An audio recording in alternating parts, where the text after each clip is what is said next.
प्राक्षण का जो विषय हमने देखा तो सभी के मन में भारी उत्साह भरा हुआ है। तो कई सारे विषय वैसे उन्होंने पूरे किए हैं, लेकिन उसके आगे की कड़ी क्या है वो मैं आपके सामने रखना चाहूंगा। तो सर्वप्रथम मैं जगत गुरु भगवान श्री कृष्ण तथा हमारे प्रेरणा स्थान सच्चिदानंद परब्रह्म डॉक्टर अठौले जी उनके चरणों में वंदन करता हूँ।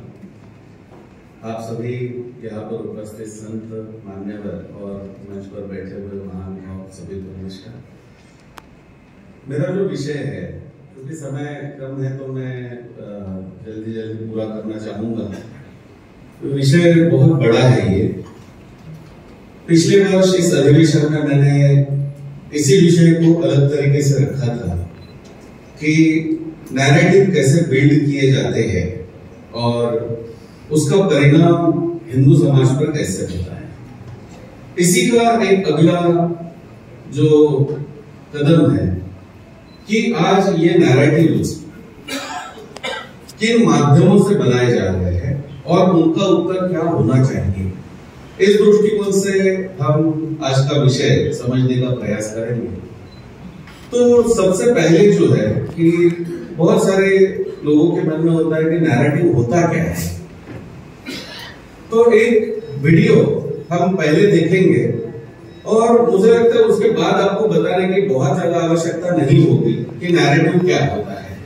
ये वीडियो आप देखिए, ये सोशल मीडिया पर काफी वायरल हुआ है।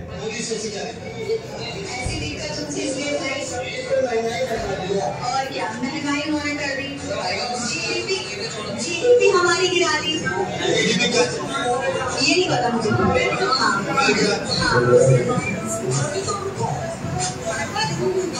अच्छा, एक सवाल ये है, जीडीपी के फुल फॉर्म ये मुझे नहीं पता।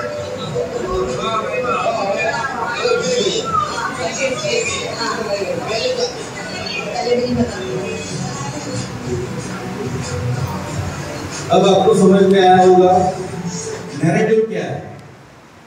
अब वो लड़की इतनी छोटी है, उसको जीडीपी क्या है पता नहीं है, जीडीपी का फुल फॉर्म क्या है पता नहीं है, जीडीपी पहले कितनी थी वो भी पता नहीं है। लेकिन मोदी जी आने के बाद जीडीपी गिर गई।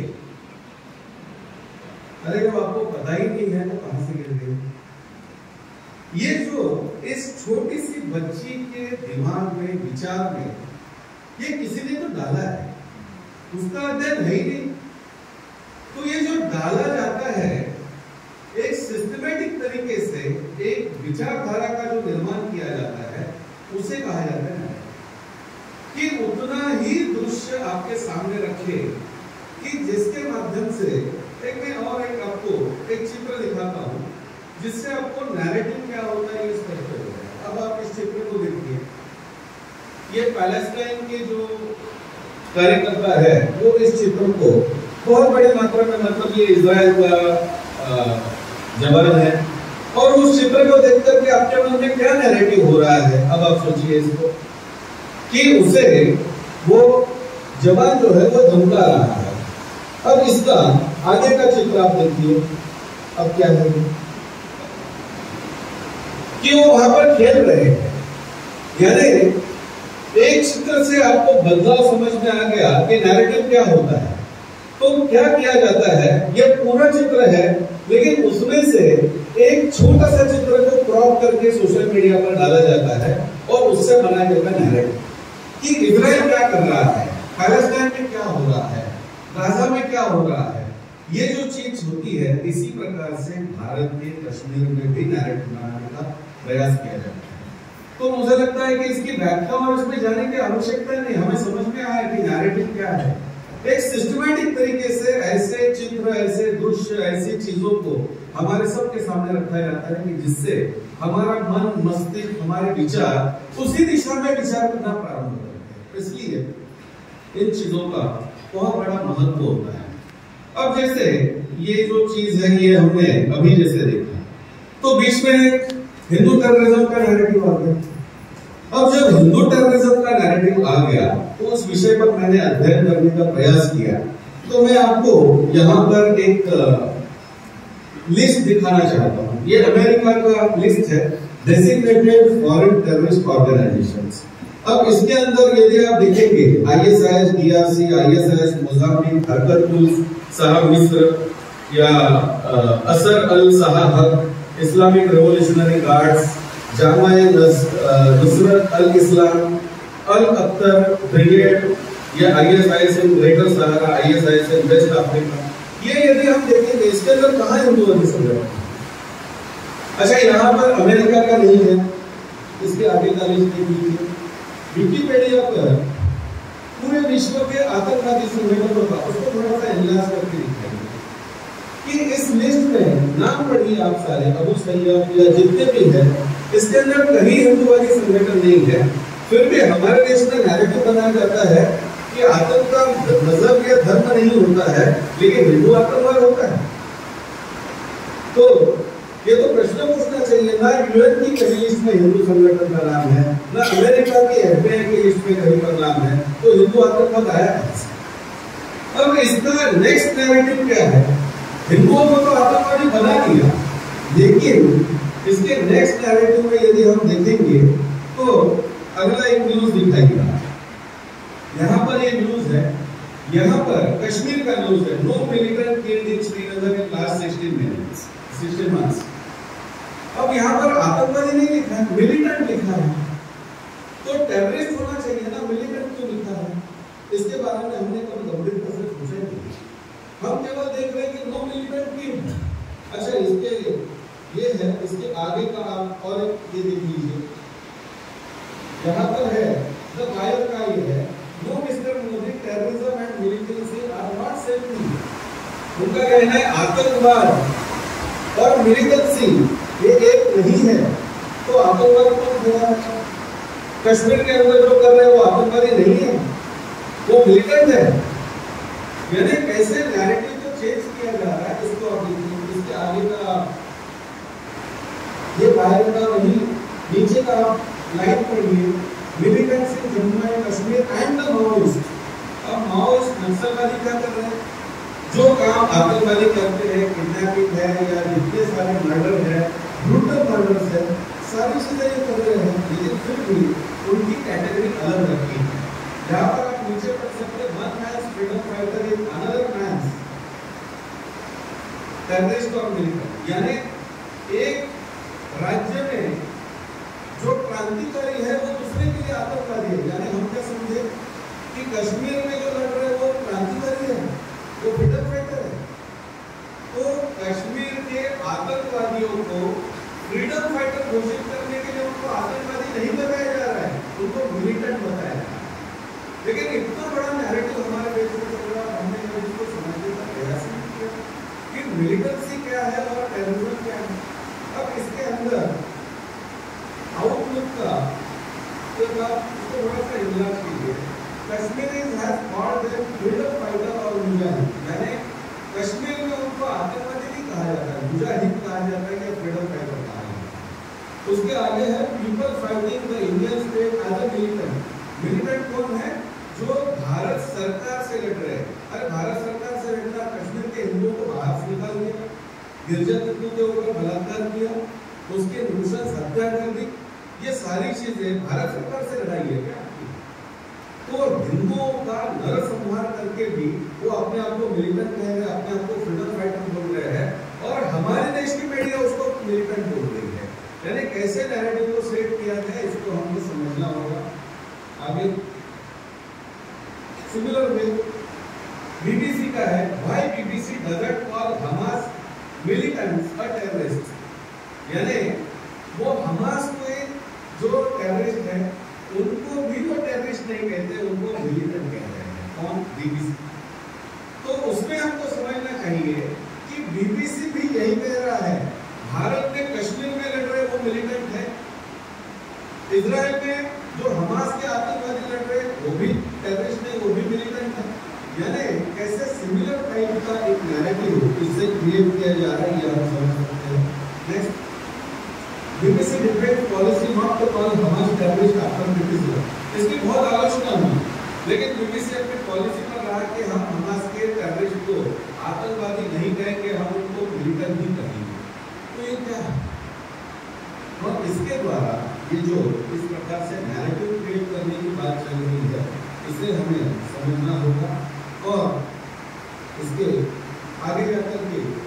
यूनाइटेड नेशन का ये जो सहायता देने वाले यूएन एड ऑफिशियल से Hamas is not terrorist group, वो कह रहा है हमास जो है वो आतंकवादी संगठन नहीं है। तो हमास क्या कर रहा है? वो कोई समाज के हित में काम कर रहा है। हमास कोई जहाँ पर बाढ़ आती है वहां पर सहायता करने वाला संगठन है क्या है? तो इसलिए इन चीजों को यदि हम देखेंगे तो हमें ये चीजें समझ में आनी चाहिए। इसलिए हमास क्या कर रहा है? अभी 7 अक्टूबर को इजराइल के ऊपर अटैक हुआ, उसका एक छोटा सा वीडियो देखिए कि हमास क्या कर रहा है।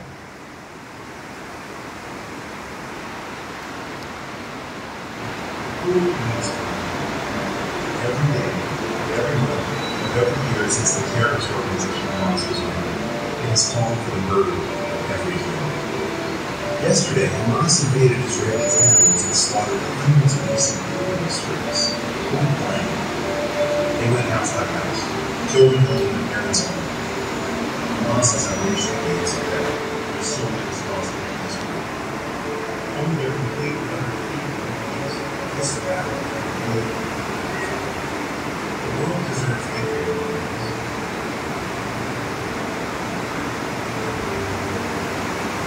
अब ये हिंदू तो आतंकवादी है लेकिन हमास तो आतंकवादी नहीं है।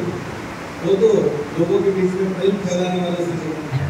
आपने देखा किस प्रकार से नैरेटिव को क्रिएट किया जा रहा है, किस प्रकार से रखा जा रहा है, इन चीजों को हमें देखना होगा। इसके आगे का इसमें आप देख सकते हैं कि जो हमास के टेररिस्ट अटैक किए थे उन्होंने हाई ड्रग्स लिए थे उस दिन।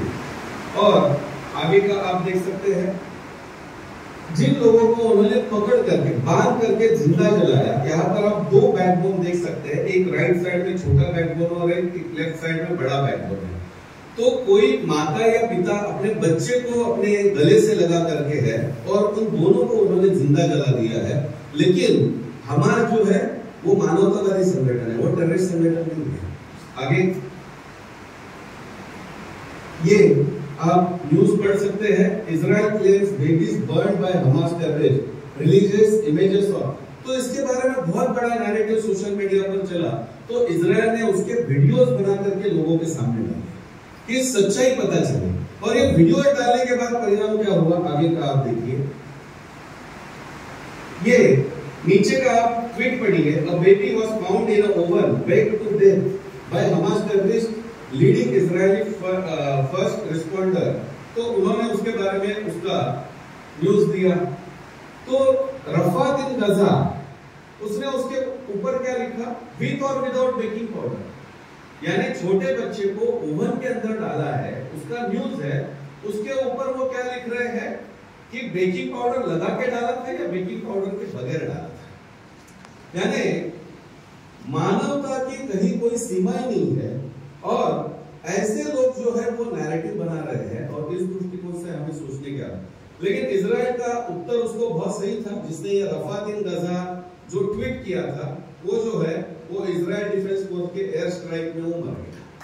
तो उन्होंने जिसने वो बेकिंग पाउडर लगाया था या नहीं लगाया था, मुझे लगता है इसको बेकिंग पाउडर लगाने की आवश्यकता बची नहीं होगी। तो ये जो आंसर है, ये जो इजराइल दे रहा है, ये कब हम सोचेंगे।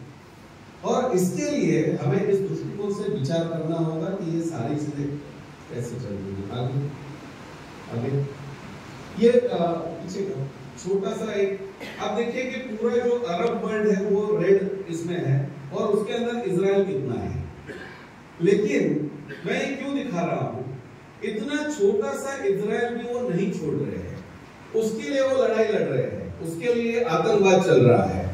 तो हमें सोचना चाहिए कि हमारे यहाँ पर हर दिन कितनी भूमि पर कब्जा हो रहा है, कश्मीर में कितनी भूमि पर कब्जा हो रहा है, कल का गाजा हमारा कश्मीर बन सकता है या नहीं हो सकता है। इसके लिए हमें ये विचार करना है। वो ये नहीं कह रहे कि अभी इतनी सारी भूमि हमारे पास है तो इतने इजराइल से क्या फर्क पड़ेगा, उनको फर्क पड़ता है। लेकिन दुख हमारे लिए है कि वक्फ बोर्ड हमारी जमीनें लेता है या हमारे यहाँ पर कब्जा होता है या हिंदू अपनी जमीनें बेच देते हैं, लेकिन उन्हें आज इसका महत्व नहीं लग रहा है। उनको इसके बारे में सोचना चाहिए कि इतनी जगह में वो छोड़ने के लिए तैयार नहीं है। आगे थोड़ा समय है। एक नैरेटिव कि हिटलर के जो बैंड में जो स्वस्तिक जैसा एक चित्र है, इसको बहुत बड़ी मात्रा में प्रचारित किया गया। एक्चुअली हमारा स्वस्तिक अलग होता है, वो जो चित्र है उसको हैकेन क्रूज कहा जाता है, वो नाजी सिंबल है। ये जो उसका ओरिजिनल जो चित्र है, यानी वो क्रॉस के ऊपर डिपेंड है, लेकिन प्रचार ऐसे किया गया कि हिंदुओं का स्वस्तिक मतलब वही नाजी का सिंबल है, और ये जो है इस प्रकार से बहुत बड़ी मात्रा में प्रचार हुआ। अभी आप नीचे कनाडा का जो जस्टिन ट्रूडो है, जो वहां का राष्ट्र प्रमुख है, उसने उसको हेटफुल सिंबल कहा। उसने कहा कि ये स्वस्तिक जो है वो कनाडा में हम लगाने नहीं देंगे क्योंकि हेटफुल सिंबल है। अरे जो नाजी का सिंबल और हिंदुओं का स्वस्तिक, इसके अंदर भेद है, लेकिन ऐसे नैरेटिव्स को हम उत्तर नहीं देंगे तो पूरे विश्व में तो हिंदुओं को आतंकवादी बताया जाएगा, हमें तो नाजीवादी बताया जाएगा। इसलिए इन नैरेटिव्स को तोड़ना बहुत आवश्यक है। आगे अब जैसे प्रवीण जी ने कहा, तो हमारे यहाँ पर फिर ये प्रश्न आता है कि उनके स्प्रिंग के YouTube चैनल पर क्यों बैन आ गया, या उन्हें YouTube से क्यों धमकी दे दी गई? क्योंकि ये प्रोजेक्ट सिंडिकेट चलाया जाता है, और ये प्रोजेक्ट सिंडिकेट जो है, नीचे का आप जो येलो हाईलाइट किया है उसको आप थोड़ा सा बड़ा करके दिखाएंगे। ये पूरे विश्व में एक project syndicate, media project syndicate चलाया जा रहा है, और उसका प्रमुख जो है उसको ग्रांट देने वाला है जॉर्ज सोरोस। और ये जो जॉर्ज सोरोस है, ये पूरा मीडिया का नेटवर्क, उसको पूरा फाइनेंस करना, कौन सी चीजों में कितना, और उसमें सब है, बिल मेलिंडा गेट्स वगैरह सब उसके अंदर है। तो इस दृष्टिकोण से हम देखेंगे तो ये प्रोजेक्ट सिंडिकेट चलाया जाता है। अब इसका परिणाम क्या होता है, तो आगे आप उसमें देख सकते हैं। ये उस प्रोजेक्ट सिंडिकेट के जो ये है इकोनॉमिस्ट है, उसके अंदर अलग अलग लोग हैं, और ये द गार्डियन में है। अब द गार्डियन में वो ओपनली उन्होंने कहा है कि वो सारे जो लोग हैं वो हमारे यहाँ पर है।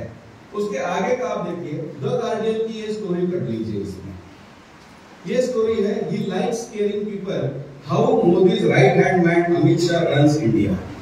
यानी उन्होंने ये कहा है कि मोदी के जो राइट हैंड है अमित शाह, उनको लोगों को भय दिखा करके, डर दिखा करके काम करना पसंद है। और ये स्टोरी किसके? गार्डियन की है। यानी हमारे देश में हम सबका साथ सबका विकास की बात कर रहे हैं, गार्डियन क्या लिख रहा है? सबका साथ विकास नहीं कर रहे, वो नैरेटिव अलग बना रहा है। क्यों बना रहे हैं? क्योंकि प्रोजेक्ट सिंडिकेट का मेंबर है।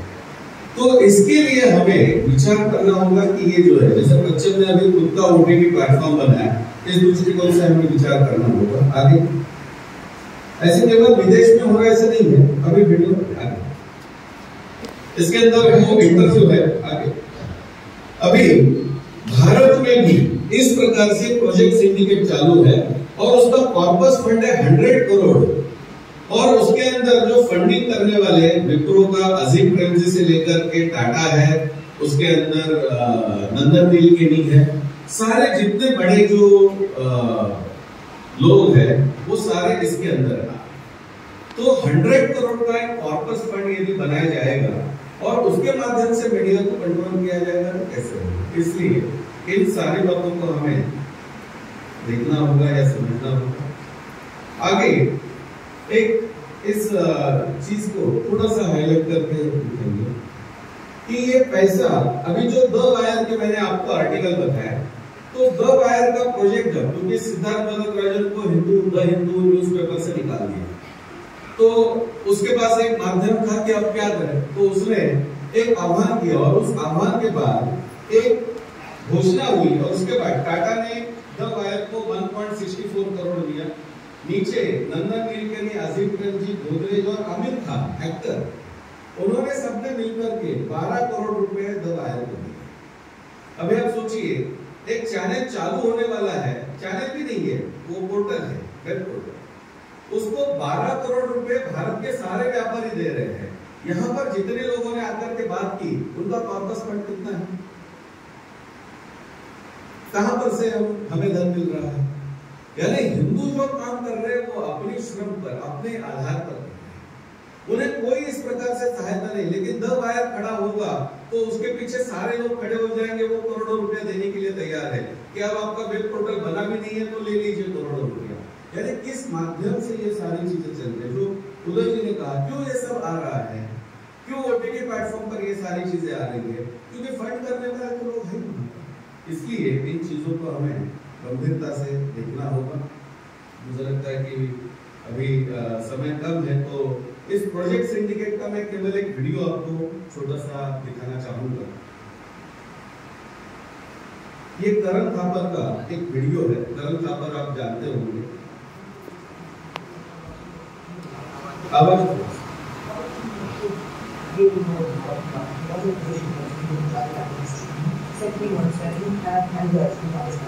and when we read the articles, we just got some hand.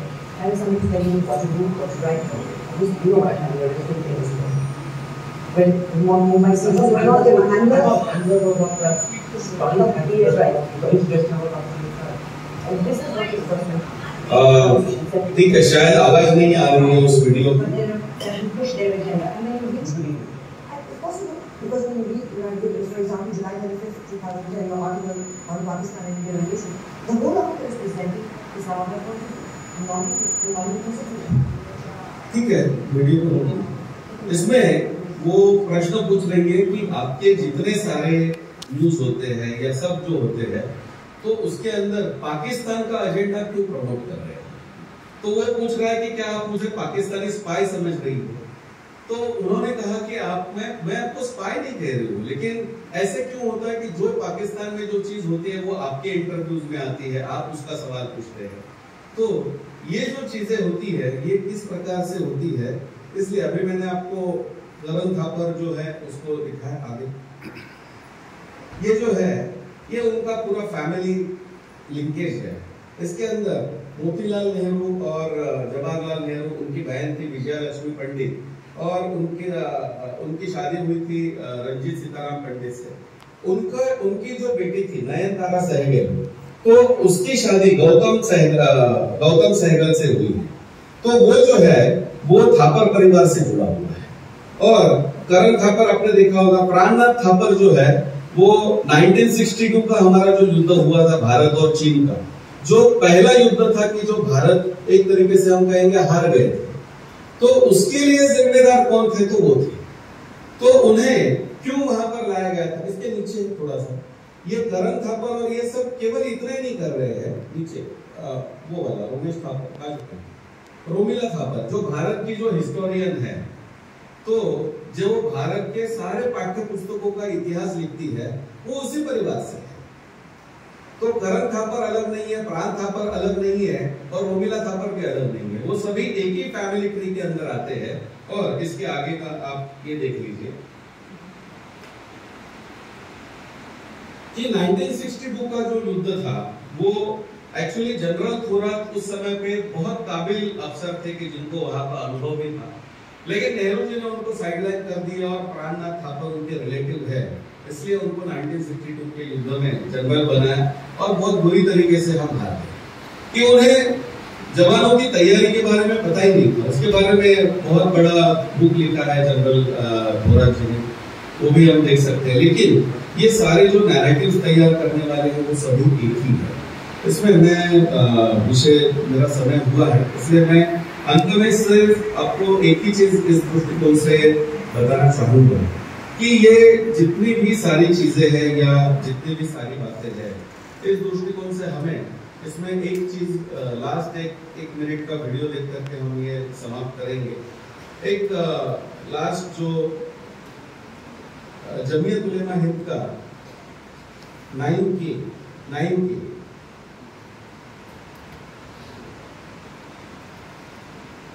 एक जो कॉन्स्टिट्यूशन चेंज पर जो आ रहा है, अब समय नहीं है, लेकिन जितने सारे मुस्लिम है सभी ने भाषण किए थे कि हमारी सत्ता आएगी तो हम इस संविधान को नहीं मानने वाले, हमारा संविधान बदल देंगे। लेकिन आज परिस्थिति अलग है कि आगे 9 नंबर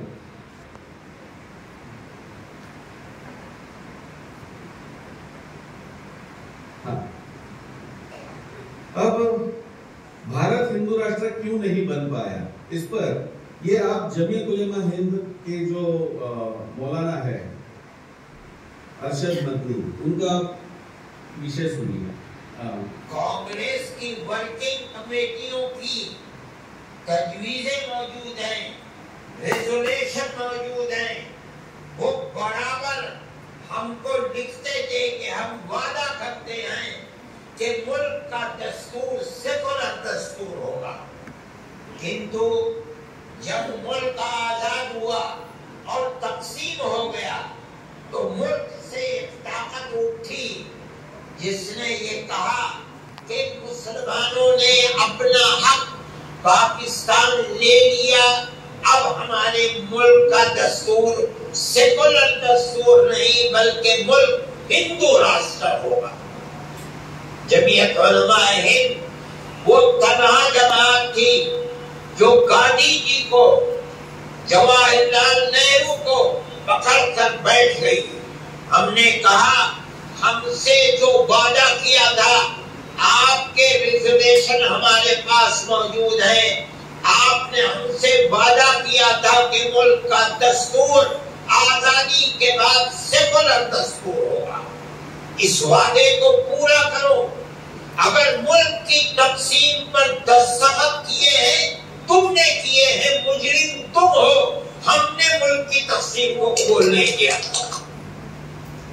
अब आप देखिए कि वो कह रहा है, इसका मेरे पास आर्टिकल भी है, एक आगे का Muslims in Indian political process, ये उमर खालिदी का आर्टिकल है, जिसके अंदर उसने इस चीज को कोट किया है कि उसके अंदर उसने ये स्पष्टता से कहा है, नहीं पीछे आगे, नहीं आगे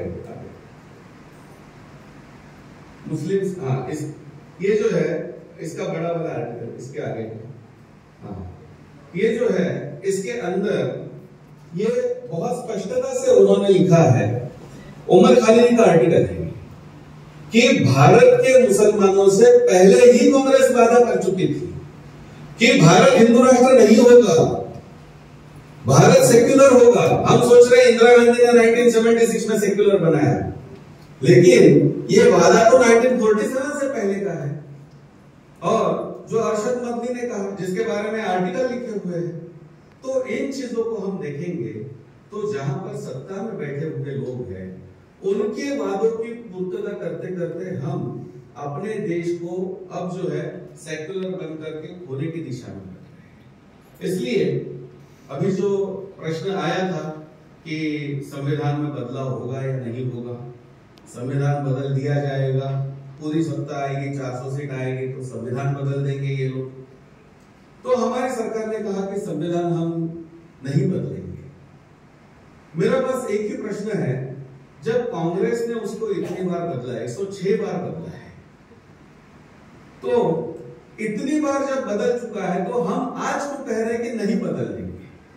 अच्छा, हम अनकॉन्स्टिट्यूशनल बात कर रहे हैं कि आर्टिकल 368 में लिखा है कि जो सरकार सत्ता में आएगी उसे उसको बदलने का पूरा अधिकार है। तो इसलिए संविधान कोई भगवत गीता है नहीं हमारे लिए। संविधान में 106 बदलाव हुए हैं तो 107वां भी बदलाव हो सकता है और वो हिंदू राष्ट्र का हो सकता है, ये हमें कहने की आवश्यकता है। ये यदि हम आज नहीं कहेंगे, केवल हम ये सोचेंगे कि नहीं संविधान में हम नहीं बदलाव करेंगे, तो संविधान में आर्टिकल 368 क्यों डाला है? इसलिए इस दृष्टिकोण से हमें अपना नैरेटिव बनाना होगा और इसलिए मैं इस नैरेटिव के दृष्टिकोण से या इस विचार के दृष्टिकोण से हम सबको मिलकर के एक साथ आकर के काम करना होगा। तो इस दृष्टिकोण से अभी हिंदू इंटेलेक्चुअल फोरम का काम चालू हुआ है, तो मैं आप सभी से आह्वान करना चाहूंगा कि हम इस दृष्टिकोण से आगे बढ़ेंगे और जो अपना नैरेटिव जो है उसे प्रस्तुत करने का प्रयास करेंगे। वैश्विक हिंदू राष्ट्र महोत्सव गोवा येथून रमेश शिंदे यांचं व्याख्यान आपण ऐकलेलं आहे। लोकाधिकार न्यूज, रामनाथ, गोवा।